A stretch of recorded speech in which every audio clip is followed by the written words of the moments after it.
Same. ఈరోజు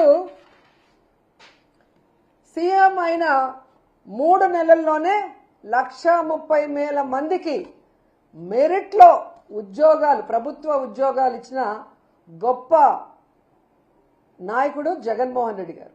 కానీ 15,000 పోస్టులు డిఎస్సి పరీక్షను కూడా మెరిట్లో చేయలేక లీకులు చేసి అమ్ముకున్న పనికిమాలిన నాయకుడు నువ్వు. Both are not same. అలాగే ప్రభుత్వ పాఠశాలలో సిబిఎస్ఈ, ఐబీ, ఇంగ్లీష్ మీడియంను తీసుకొచ్చి పేద విద్యార్థులు కూడా ఐక్యరాజ్య సమితికి వెళ్లి వేదికల మీద మాట్లాడగలిగే స్థాయికి తీసుకువెళ్లిన నాయకుడు జగన్మోహన్ రెడ్డి గారు. కానీ నువ్వు వచ్చిన వెంటనే సిబిఎస్ఈ, ఐబీ, అలాగే ఇంగ్లీష్ మీడియంని, ట్యాబుల్ని అన్నీ తీసేసి కనీసం ఆ పేద విద్యార్థులకు మంచి తిండి కూడా పెట్టలేకుండా వాళ్ళ చావులకు కారణమవుతున్న వ్యక్తి. బోత్ ఆర్ నాట్ సేమ్ అన్న విషయము మీరు తెలుసుకోవాలి, ఈ రాష్ట్ర ప్రజలు కూడా తెలుసుకుంటారని కూడా ఈ సందర్భంగా తెలియజేస్తున్నాను.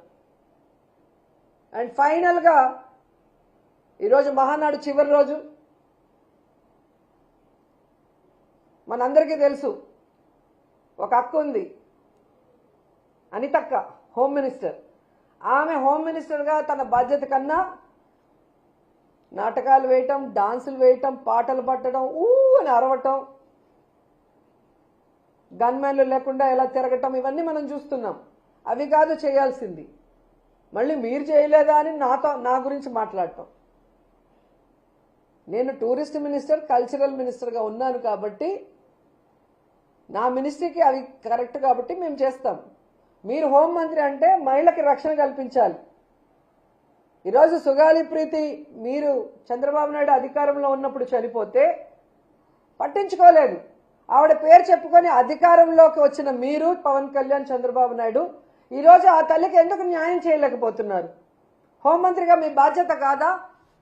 ఆమెకు న్యాయం చేయాల్సిన అవసరం లేదా అని అడుగుతున్నాను. అలాగే ఈ రాష్ట్రంలో రషీద్ని నడి రోడ్లో నరికేశారు. ఆ ధైర్యం ఎవరిచ్చారు? హోంమంత్రిగా నువ్వు చేతగాకపోవటం వల్లే ఈరోజు నేరస్తులు పెట్టరేగిపోతున్నారు. ఏ విధంగా కర్నూలులో ఒక అమ్మాయిని ముక్కలు ముక్కలు చేశారు, రేప్ చేసి. ఇప్పటి వరకు ఆ శవాన్ని వాళ్ళ తల్లిదండ్రులకి నువ్వు అప్పగించలేకపోయావు. ఈ రాష్ట్రంలో ఎంతమంది ఆడపిల్లలు రేప్ చేస్తున్నారు, ఎంతమందిని నరికేస్తున్నారు. ముఖ్యంగా తెలుగుదేశం పార్టీలో నీచాతి నీచంగా ఆడవాళ్ళ గురించి మాట్లాడుతుంటే ఇంతవరకు ఎటువంటి కేసులు పెట్టని మీరు రెడ్ బుక్ రాజ్యాంగాన్ని పక్కన పెట్టుకొని ఈరోజు కక్ష సాధింపుతో మీరు చేస్తున్నవి అందరూ కూడా చూస్తున్నారు. మీరు మాట్లాడే ప్రెస్ మాటలు చూస్తున్నారు, మీ డ్రామాలు చూస్తున్నారు. ఇప్పటికైనా హోంమంత్రిగా మహిళలకి రక్షణ కల్పించండి. ఈ రాష్ట్రంలో లా అండ్ ఆర్డర్ని కంట్రోల్లో పెట్టండి. అవినీతి చేసే వాళ్ళకి అడ్డుకట్ట వేయండి.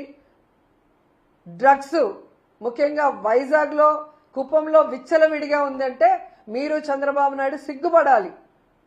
వాటిని కంట్రోల్ చేయండి. యువత జీవితాన్ని నాశనం చేసే ఆ డ్రగ్స్ని అరికట్టడం మానేసి చంద్రబాబు నాయుడుకి, లోకేష్కి భజన చేస్తూ జగన్మోహన్ రెడ్డి గారిని మాట్లాడితే ప్రజలు హర్షిస్తారనుకుంటే అది సిగ్గుచేటు.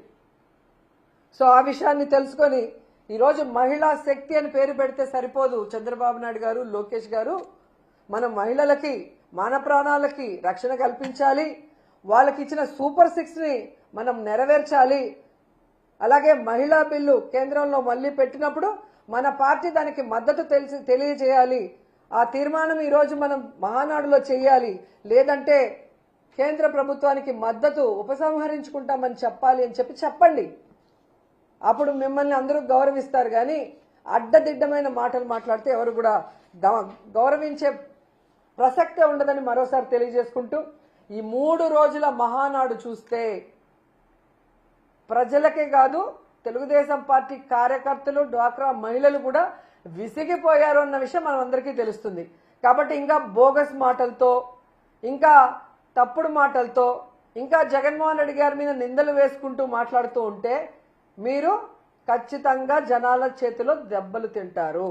అండ్ ఈరోజు మేము అధికారంలో ఉన్నప్పుడు 2 సంవత్సరాలకే ఇంటింటికి వెళ్ళి మేము ఇది చెప్పాం, ఇది చేశామని చెప్పి ప్రజలతో ధైర్యంగా మాట్లాడి వారికి ఒక బుక్లెట్ మేము ఇచ్చిన హామీలు 99% మేము 5 ఏళ్లలో ఎలా పూర్తి చేశామో ప్రతి